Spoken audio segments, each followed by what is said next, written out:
Good morning, Anchorage, Alaska, the lower 48, and the rest of the world. This is Bruce Lindquist with his podcast, Wonderful Counselor. Now, this podcast started around 2020, and while I am a Christ follower and I've been doing counseling as a profession and ministry over the last 40 years, there is only one wonderful counselor, and that is Jesus. For those who are faithful listeners, I so appreciate you. Welcome back. And those, it's your maiden voyage, it won't be your typical podcast. I also want to thank our sponsor, Coffee House Theater, who's been with me over the years. What I write are stories, and the current series is titled The Package, which is a psychological thriller featuring a serial psychopath kidnapper named the Volcano, who tortures women by using their bodies and minds against them until they erupt. Over the last 30 years or so, 53 women disappeared, never to be found. He is, as always, the gentleman, so he's inviting you to play his game, along with Jack and Kathy. Let's see if you can find the women before they erupt for the last time. I do recommend that before you listen, you take time to go back to the previous episodes. The first is named The Package. Then comes The Crimson Tide, followed by The Razor's Edge. Now, I present to you episode 4, titled The Rules of the Game. The sharp, bare blade found its way into the deep cavity. Die, screamed Kathy, erupting in rage as her hand reached down its throat, ripping its heart out. Kathy looked at the creature. It wasn't moving. Relief flooded her soul as her godlike power surged through her. She was made in his image to bring life or death. She threw the useless body into the air as the earth cradled its lifeless form. Jack, exhausted from the flight, left Kathy's. His truck rumbled down the familiar dirt bed road to his base camp. He pulled into the driveway, barely having gotten out of the truck, when Jenna, his black lab, leaped up, licking his face with a fury of kisses from her warm tongue. It was good to be home. Jenna followed him inside as he dragged in his suitcase. He surveyed the surroundings. The house looked well cared for, and so did Jenna. He undressed and jumped in the shower, feeling the soothing hot water pour over his weary body. He then braced himself for a torrent of ice-cold water, which woke him up more effectively than 8 cups of coffee. Jack shut off the water and toweled off, got dressed, and repacked. He called Josie, a 23-year-old young woman who was like a granddaughter to him. She looked over his place and cared for Jenna when he was out of town. He so wanted to see her, but time would only allow for a quick briefing and a few-minute walk with Jenna before he had to get in his truck and head back to Kathy's. When he arrived, she didn't answer the door. That's odd, he thought, as concern for her welfare washed over him. He tried the door. It was locked. He walked around her house and found her on her knees in the backyard. Jack looked at her puzzled. "I thought we had a flight to catch." Kathy, ripping out another dandelion by its roots, replied, "I'm not going. I'm not playing his game anymore. The woman I was supposed to save died. He used me. No matter what decision I make, they just die. I'm not their savior. I'm their angel of death." Jack knew her tone of voice. She was taking out her feelings of helplessness on the weeds. "Well, you are an angel of death to the dandelions," mused Jack. Kathy threw a clod of dirt at him. His sarcastic, playful sense of humor is just what she needed. Jack then spoke more tenderly. "I get it. You want to get off this roller coaster from hell that you didn't buy a ticket for. But you also need to see the volcano brought to justice. Kathy, there are 51 more kidnapped women out there. I'm not their savior." "No, but you're also not their angel of death," replied Jack. Kathy got up reluctantly from the ground. walked into the house, put her gloves on, and examined the 2 bloody razor blades in the note. It read, "I have Anna Jenkins," with the number 25 written in red ink on a piece of paper. Cathy now knew what the number 25 meant. That is how long the woman lasted until she erupted. Cathy turned on her computer but could not locate a woman by that name. She boxed up the evidence, repacked her suitcase, and then, like time travelers, they landed in Alabama. They were back at Jack's brother's house and his wife, Christy. They were just staring at an unopened package. Cathy brought her gear in, reached into her medical bag, and slit the throat of the package with her blade. It opened. To her relief, it was empty, except for the postcard that said, "Welcome to Butte, Arizona RV Park," and an envelope containing a web address. She looked at John, Jack's brother, and his wife Christy, and then typed the link into her laptop. She clicked on a streaming link, and an emotionless, cold-as-dead voice spoke. "Did you really think you could just quit my little game?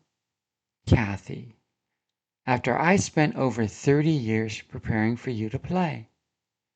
To be fair, you didn't know the rules, so it's time to explain my game of blood chess to you. It's like regular chess, only on 3 levels, and they're engraved with specific state, with a state symbol token on that space. Each token represents one of the 53 women I kidnapped and made erupt all over themselves. I have included in a previous package I sent you to this address the actual game pieces and the tri-level board and chessmen. The way the game is played is for you to move your pieces to find the next state token in alphabetical order. You then locate her and offer that woman the choice, and depending on her decision, it will determine if I capture a piece or if you do. If you win the game, I will surrender to you for the justice you so desperately want me to experience. If I win, well, you get to be my eruption for the rest of your life, until you can erupt no longer." There were 53 pieces on the board, and now only 49 left. I have captured 4 of them. There was a long pause. Cathy stared at Jack and then the computer. "What do you mean only 49 pieces left?" The question hung in the air until the voice of the volcano broke through the silence. "Oh, Cathy, you haven't been following the Anchorage news." The volcano sent a news feed showing that Meg Monahan, a Bear Valley resident, was found by her sister, Peg, deceased. The cause of death was not known at this time. The volcano continued. "Poor Peg. Found her in a bathtub surrounded by candles, face down in blood-stained water from her slit wrists. Peg shed so many tears she couldn't stop the water, though, from bleeding. Since Meg was not given the opportunity to decide, which you took from her, I called her, and with just a word released enough of her trauma memory, either real or imagined, so she wouldn't want to live. I must admit, when that woman is determined to die, she's all in. Meg would still be alive if not for you. How could you do that to poor Peg?" Cathy turned ghost white. Her heart was breaking again. "It was the right decision," Cathy said. "It would have been better for her not to know who she really was, than for you to get off listening to her erupt." "Well, you got your wish, and I captured her playing piece of Alaska." The volcano continued to taunt Cathy.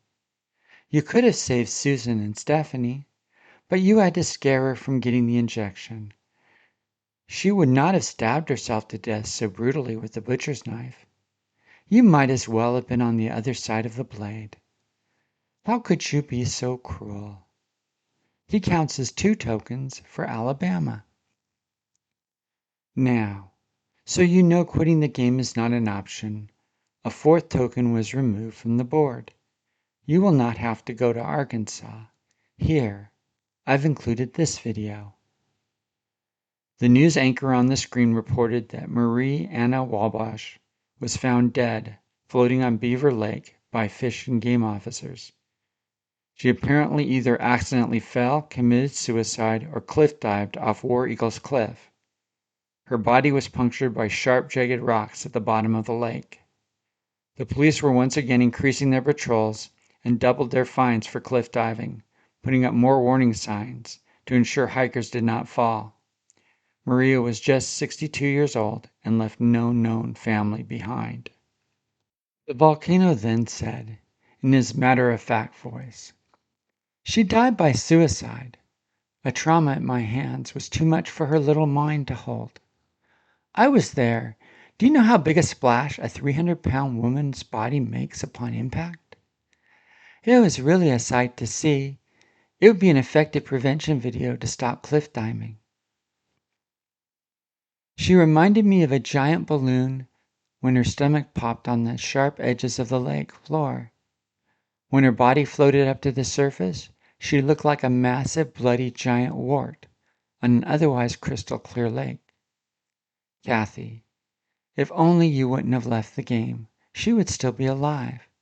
But you had to end her life. You wanted to be her savior.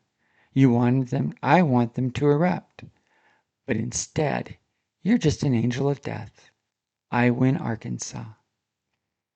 Cathy could barely whisper. The voice continued. "I need your word you will play the game until all remaining 49 tokens are off the board. Or do I just say the word in the poor woman's ear in Arizona and remove her token?" Cathy, her voice gaining strength, screamed, "You're a monster!" "Why, compliments won't get you anywhere with me," the volcano said. "Promise me on Jack's, Christie's, John's, and Peg's lives." Cathy hung her head in defeat like a beaten dog and promised to play the game until the end. "Excellent," said the volcano. "I knew I could count on you. Oh, and Cathy, no feds, CIA, or local police. I will, however, allow 2 more to join your team, and they should be arriving at your door at any moment. You have 4 days to be in Arizona, or Brazen dies. Maybe I will have her impale herself on a cactus. That would be quite a greeting for the tourists." Cathy asked if she could make 1 phone call and argued she needed 5 days, not 4, to get her transportation arranged. The volcano initially said no, but then Cathy surprised him. "Then let them all die. You won't get to hear any of them erupt." And there was a pause. "1 phone call to anyone you wish. You have 4 days," said the volcano, and the streaming ended. Cathy then heard a knock. Jack opened the door, but didn't recognize either of them.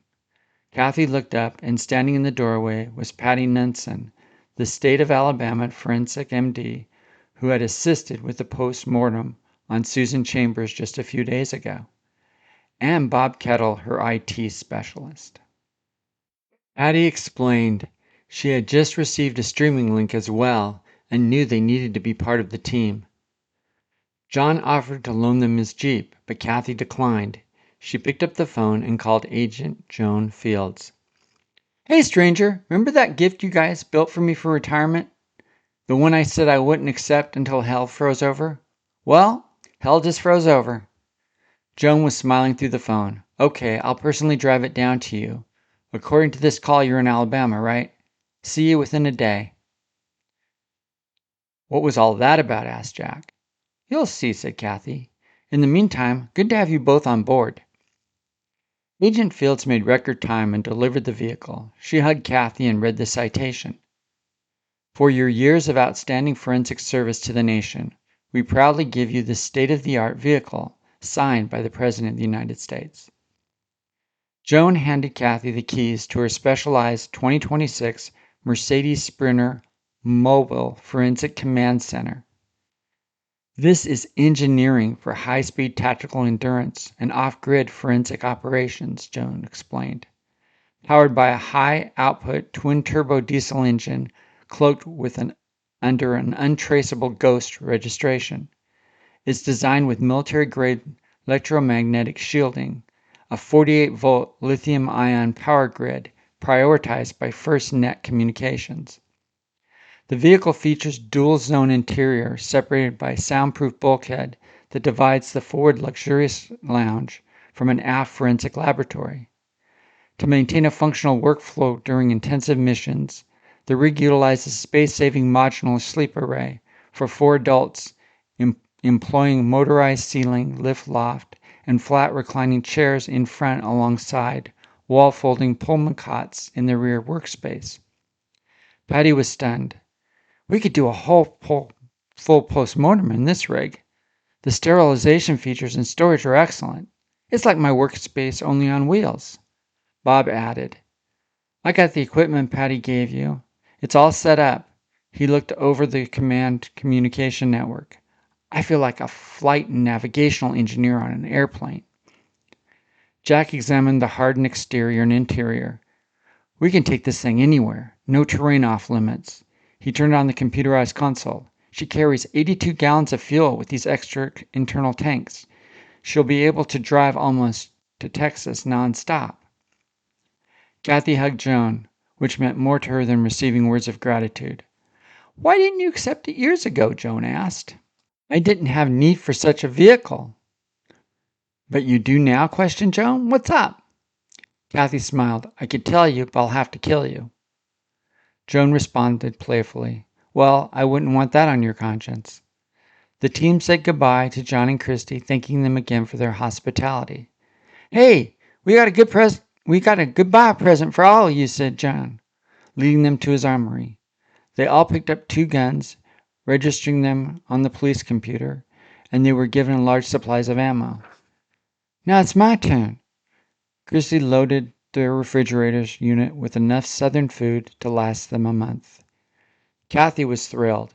This would be a non-stop trip. No more paper toilet seat covers getting her butt wet, as the bathroom was fully built in, complete with shower system. Jack jumped into the pilot seat, Cathy got in the co-pilot seat, and Bob and Patty sat in the side chairs. Time to take off, said Jack. We're headed for Arizona.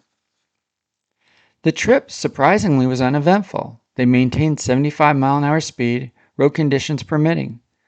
The various state police officers did hit their vehicle with radar guns, but it didn't detect their speed. Jack followed Interstate 20 from Alabama to Louisiana border, then through Shreveport, through East and Central Texas to West Texas. Right off Interstate 10, a few hours before the New Mexico border, they stopped at Van Horn, Texas to gas up. They then crossed through New Mexico to Arizona border and pulled into the Alaska RV on Music Road in Bowie, Arizona, which was empty as a ghost town. We're ahead of schedule, said Jack, quite proud of his driving. Patty and Cathy fixed a feast. They ate and drank until their hearts were content, sleeping the night in illusory safety. Jack woke up first. It was very dark. He checked the perimeter with infrared light, and then the motion detectors, which had a quarter-mile radius. Nothing moved on land or in the air. He pulled his loaded Glock out of the gun vault and stepped outside, not into suffocating humidity of Alabama, but to a cool desert breeze. The lights from the vehicle brightened up the whole RV site. Jack noticed their spot was number 32. Jack thought to himself, the streaming link was from the present, but the packages are from the past. What if the number 25 had 2 meanings? Jack walked over to the RV site number 25, which was just like all the others until he examined it more closely. The metal number tag had additional writing on it. Jack walked back to the vehicle, woke up Cathy. Sorry, I know it's early, but I found out why he brought us here. Soon Cathy was wide awake and her microscope examining the number tag. The volcano didn't count on what the elements would do to the etching over 30 years, Cathy said. I can make out the letters BZ and a symbol that looks like devil horns. Bob, now awake and dressed, fired up his computer and started researching. He found that 30 years ago, Brazen Zeppelin, a 23-year-old black woman who attended Arizona State University, was returning from the college football game but didn't make it back to her dorm. Cathy asked Bob if he knew the name of the mascot and when and where it was named. The Sun Devils, Tempe, Arizona, Bob replied. The name was changed November 20th, 1940, and the place where the change occurred is called Old Main. Why would Brazen go to Old Main? Asked Cathy. Well, said Bob, there's a fountain there. Traditionally, students throw coins to make a wish for good luck. Her team lost that night. She might have gone back to throw more coins. Bob continued, looking at the map. According to Google Earth, the area was changed quite a bit. Now it's more of an urban center with lots of lighting and exposure. A lake was created by building a concrete dam, and shops are all over the place. But in the 80s, no one would have to wander too far to disappear.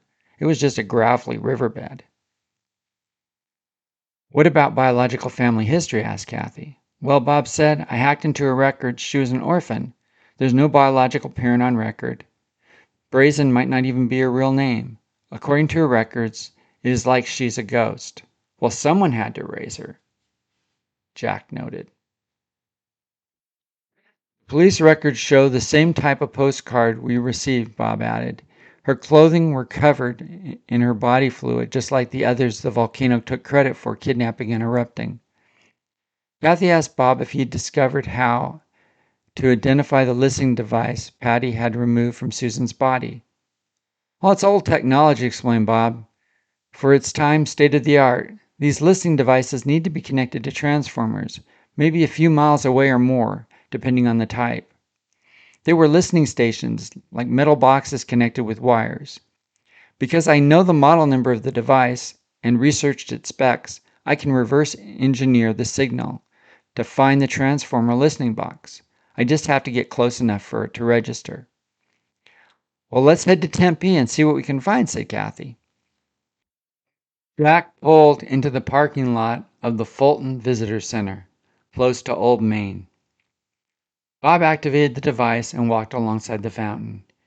He couldn't pick up any sound walking west, so he reversed and headed east towards a faint signal.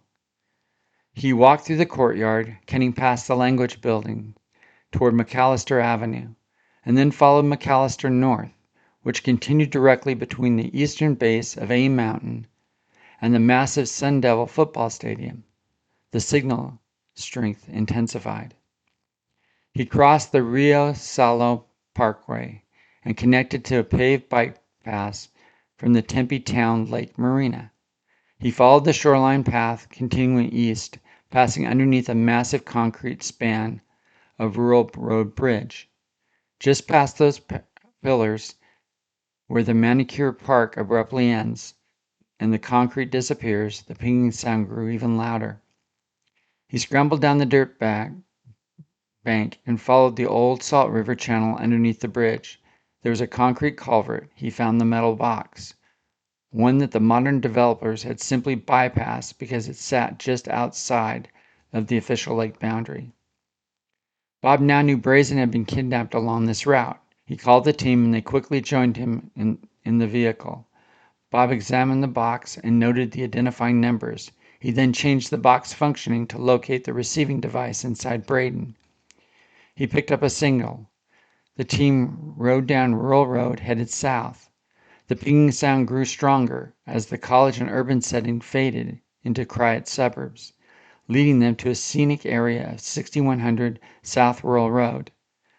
There, a beautiful manicured desert landscape revealed a single stucco building, historically known as Westchester Campus of Care, now called Desert Marigold Senior Living. Cathy and Patty said, "We have it from here," and Bob handed them his device. They entered the facility and met with the guardian nurse. They explained why they were there, and the nurse said they had no residents who matched the name Brazen Zeppelin. However, she mentioned that a custodian predated her, and she was the only one there during the time the young woman would have been abducted. The two women followed the nurse down the hallway, passing from room to room, until she knocked at the door of the storage area. The signal was getting stronger. A woman in her early 60s greeted them. "Hi, my name is Dottie, but everyone here calls me Dot," she said, inviting them in. The nurse excused herself to make her rounds. Cathy and Patty introduced themselves and explained they had been looking for her for a very long time. Dot laughed. "I've always been here. Glad you found me. Now what can I do for you?" "Do you have a few minutes?" asked Cathy. "Just a few," said Dot. "I take care of these little old ladies. They're like sisters to me. They can be messy with their lack of coordination and body fluid control. Every day I make sure they get fresh sheets and their rooms are clean and sterile. If you notice the grounds, I keep them looking beautiful. It's scary coming to a place like this for older women who've lost so much of their autonomy. I just want the first thing they see to say, 'Welcome to your new home.'" "Sounds like you found your purpose," said Patty. "Oh, I have," said Dot. Kathy summarized what they had learned from Dot and asked, "Do you have any memory before coming here?" Dot paused and reflected for a moment. "No, I realized I wasn't born here. I had to come from someone. After all, I didn't hatch from a chicken or an alien egg." "Does that bother you?" asked Kathy. Dot thought for a moment. "Maybe I'm not supposed to know, since I can't remember." "What if we could help you remember, Dot?" "I'm listening," she said. Kathy explained. "The way we found you is because next to your heart is a metal device that acts like a receiver and monitors your movements." Dot scoffed. "I think all of you have severe mental illness. You sound like a few of the ladies I care for. I can help you. There are medications for your delusions." Patty shared that she understood how this sounded and would have the same response because, like Dot, she was high functioning. She then showed Dot the metal box and how the signal was responding to her. "This is how we found you, Dot," Kathy said. Kathy noticed Dot was wearing thin, skin-like gloves. "What happened to your hands?" asked Patty. "My hands?" said Dot. "There's nothing wrong with my hands." She seemed completely unaware she was wearing gloves. Patty looked at Dot. "Does the name Brazen ring any bells?" Dot's eyes fluttered. She moved so fast neither of them saw what was coming. She pinned Patty to the wall with long hedge trimmers, blades open wide enough to stick into the wall but not into her neck. "What did you say?" Dot hissed. Patty knew her next words could be her last. "I said, I like raisins." "Oh," said Dot, pulling the blades away without drawing blood or snapping her neck. "So do I. What are your favorites?" "I like the yellow ones," said Patty. "You don't say," said Dot. "They're my favorites, too." She turned her back to find some, and Kathy plunged a needle into her shoulder. Dot collapsed to the floor. "Are you okay, Patty?" Patty, still catching her breath, asked, "What do they do now?" Kathy found a huge laundry bin, and they put Dot inside and wheeled her to the back door. Patty called Jack to bring the rig around, and they loaded her in. "Let's get out of here," said Jack, and they headed back towards the marina. Jack closed the vehicle's heavy-duty blackout shades and helped Bob secure Dot to the metal table with rubber tie straps. The vehicle was completely soundproof. If they had been sadistic serial killers, they could have easily dismembered her body, put the pieces in sterile garbage bags, and left it in the local neighborhood for pet dogs to find and drag her bones and flesh to their respective homes. Fortunately for Dot, they were there to help her. Dot slowly came to. Her eyes were as big as saucers, and she screamed. Kathy said, "No one outside will hear you. Save your voice. You are only strapped down because you tried to kill Patty, and our priority is to make sure the community's safe, you're safe, and we're safe." Dot asked if they were from another planet. She said that she'd seen movies about aliens and asked, "Are you going to do those tests I heard about on me? I don't want to be your experiment," and she started to cry. Bob called them into a quick huddle. "This is perfect. She thinks we're aliens. We'll give her a close encounter, send her on her way, and you win Arizona, Kathy." Kathy nodded and approached Dot. "We're here to bring your memory back. Something horrible happened to you when you were 23 and your mind will not let you remember. Yet remembering it will give you your life back. However, the choice is yours. Why do I have a device in me that monitors and receives? Dot asked. Cathy said, the volcano kidnapped you, and while you were unconscious, he implanted it in your body. Is the volcano an alien? No, said Cathy, just a monster. What else did the monster do to me? Dot asked. We don't know exactly. Do you have any fears? Not that I know of, Dot replied. Do you know why, when Patty said your real name, you almost killed her? I don't remember doing that. Dot wouldn't hurt anyone. Cathy leaned in. Your name is Brazen Zeppelin. Dot's eyes rolled back in her head until it looked like they had disappeared. Her body shook and she screamed. The look she gave them let them know if she got loose, they'd all be dead. Now, Brazen, do you want to remember? Asked Patty. With a deep, guttural growl, she replied, Brazen needs to know. Cathy injected her what the volcano had given her and then took off her gloves. She knew the woman would not have any mental defenses to stop the flood of memories. None of them were prepared for what followed. For 25 minutes they watched her erupt. All the memories flooded through Brazen in seconds. Being 23, the sound of pennies hitting the water, being drunk, seeing all the faces drowning their misery with their loss with alcohol, stumbling, pain shooting through both wrists, alone on the hard ground. The lights of a car, a shadow, a doctor saying he was there to help, wrists and legs tied to a table, unable to move, ears covered, different words, childhood fire leaping on her bed, burning her body. She can't move. She's on fire. Her skin is burning. Her fingers are glowing. Sharp piercing fire needles in her wrists. I'm dying, she screamed. They watched her body covered with sweat as urine pooled.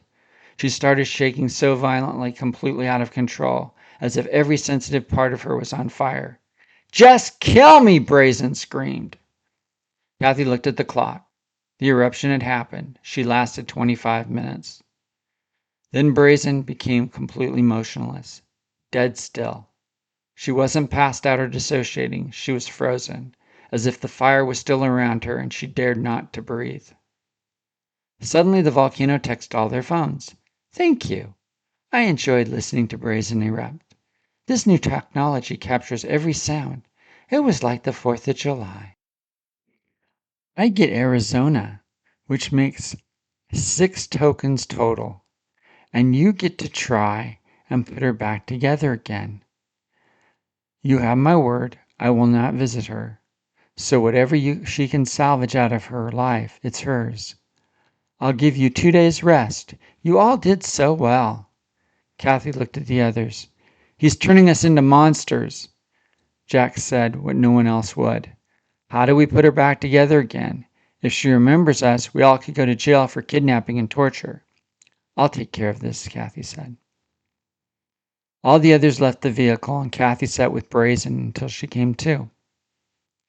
You were right, Cathy said softly. We are aliens, and you chose to remember who you really are. That had been taken from you. Will you let me go now? Whispered Brazen. That depends, said Cathy. Who are you? My name is Brazen Zeppelin. I was kidnapped by a shadow that calls himself the Volcano. I'm 62. I work for Desert Marigold Senior Living as a custodian. I love caring for women there. I was wearing gloves for some reason, but I don't need them now. I know who I am. I know my purpose in life. I just went through hell to get my life back. Will the aliens bring me home now? Yes, Cathy said. They dropped her off just out of sight of the stucco building and drove down the road.